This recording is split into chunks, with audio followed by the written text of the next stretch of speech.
Hi అండి, అందరూ ఎలా ఉన్నారు? బాగున్నారా? ఆనందం మరియు ఆరోగ్యం కోసం welcome back to our channel, మీ పక్కింటి పంకజం.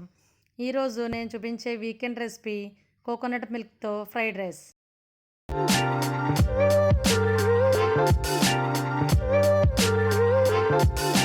కొబ్బరి అన్నం, కొబ్బరి పాల బిర్యానీల కన్నా ఈ కొబ్బరి పాలతోని టేస్టీ ఫ్రైడ్ రైస్ని పిల్లలు, పెద్దలు అందరూ చాలా ఎంజాయ్ చేస్తూ తింటారు. ఇక రెసిపీలోకి వెళ్దామా?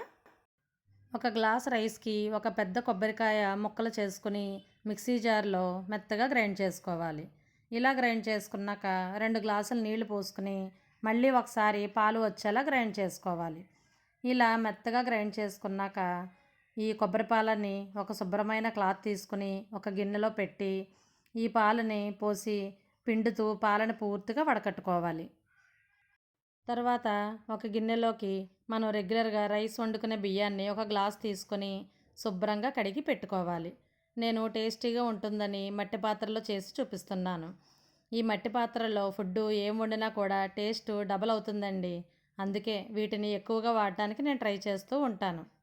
ఇలా రైస్ కడిగి నీళ్లు వంపేశాక మనం వడకట్టి పెట్టుకున్న 2 గ్లాసుల కొబ్బరి పాలని ఈ రైస్లో వేసుకోవాలి. పాలు కొంచెం తగ్గితే గనక కొద్దిగా నీళ్ళైనా పోసుకోవచ్చు. ఇలా కొబ్బరిపాలు పోసిన గిన్నెని స్టవ్ మీద పెట్టుకొని ఉడికించుకోవాలి. ఈ కొబ్బరిపాల రైసు కొంచెం ఉడుకు పట్టిన తర్వాత ఒక 3 లవంగాలు, 2 యాలకులు, ఒక అర ఇంచు దాల్చిన చెక్క, 2 ముక్కలు ఉడుకుతున్న కొబ్బరిపాల రైస్లోని వేయాలి. ఒక స్పూను నెయ్యి కూడా వేసి ఈ రైస్కి సరిపడా సాల్ట్ను కూడా వేసి కలిపి ఉడికించుకోవాలి. ఇలా రైస్ ఉడికేటప్పుడు మసాలాలు వేస్తే ఆ మసాలాలు టేస్ట్ రైస్కి బాగా పట్టుకుని రైస్ మంచి స్మెల్ వస్తుంది. నెయ్యి వేస్తే మెతుకులు అంటుకుపోకుండా పొడి పొడిగా ఉంటాయి. ఈ రైస్ ఉడికేలోపు మనం కొన్ని వెజిటబుల్స్ని కట్ చేసుకుందాం. 1 కప్పు క్యాబేజీ తురుము, 1 కప్పు క్యారెట్ తురుము, 1 క్యాప్సికమ్ని ముక్కలు కోసుకుని 1 కప్పు కొత్తిమీరను కూడా రెడీ చేసుకుందాం. పక్కన ఇంకొక మట్టి పాత్ర పెట్టుకొని 1 స్పూన్ నెయ్యి, 2 స్పూన్ల ఆయిల్ వేసుకొని 2 గుప్పెళ్ళ జీడిపప్పుని వేయించుకోవాలి. జీడిపప్పు వేగిన తర్వాత పక్కకి తీసేసుకోవాలి. తర్వాత మరో 2 యాలక్కాయలు, 2 లవంగాలు, 1 దాల్చిన చెక్క ముక్క వేసి వేగించుకోవాలి. ఇవి వేగుతున్నప్పుడే కట్ చేసి పెట్టుకున్న క్యారెట్ ముక్కల్ని కూడా వేసి వేయించుకోవాలి. ఈ క్యారెట్ వేగుతున్నప్పుడు 1 స్పూన్ ఫ్రెష్గా దంచి పెట్టుకున్న అల్లం వెల్లుల్లి పేస్ట్ కూడా వేసి వేయించుకోవాలి. తర్వాత క్యాప్సికమ్ ముక్కల్ని, క్యాబేజీ తురుముని కూడా వేసుకుని వేయించుకోవాలి. 1 అరకప్పు కొబ్బరి తురుమును కూడా వేసుకుంటే తినేటప్పుడు నోటికి తగులుతూ చాలా టేస్టీగా ఉంటుంది. ఈ వెజిటబుల్స్ ముక్కలకి, కొబ్బరి తురుముకి అన్నిటికీ సరిపడా సాల్ట్ వేసుకుని బాగా కలుపుతూ వేయించుకోవాలి.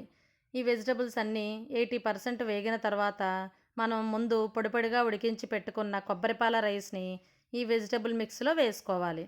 ఇవి వేయించిన వెజిటబుల్ ముక్కలు, కొబ్బరిపాల రైసు మొత్తం బాగా కలిపేలా కలుపుకోవాలి. స్టవ్ ఆపేసుకున్న తర్వాత సన్నగా తరిగిన కొత్తిమీరని చల్లి బాగా కలుపుకోవాలి. ముందుగా వేయించి పెట్టుకున్న జీడిపప్పును కూడా లాస్ట్లో వేసుకుని కలుపుకుంటే తినేటప్పుడు చాలా టేస్టీగా ఉంటుంది. అంతే, వేడి వేడి tasty coconut milk fried rice ready. ఈ tasty and healthy coconut milk fried రైస్ని మీరు కూడా ఒకసారి తప్పకుండా ట్రై చేసి టేస్ట్ చేసి ఎలా ఉందో నాకు తప్పకుండా కామెంట్ చేయండి.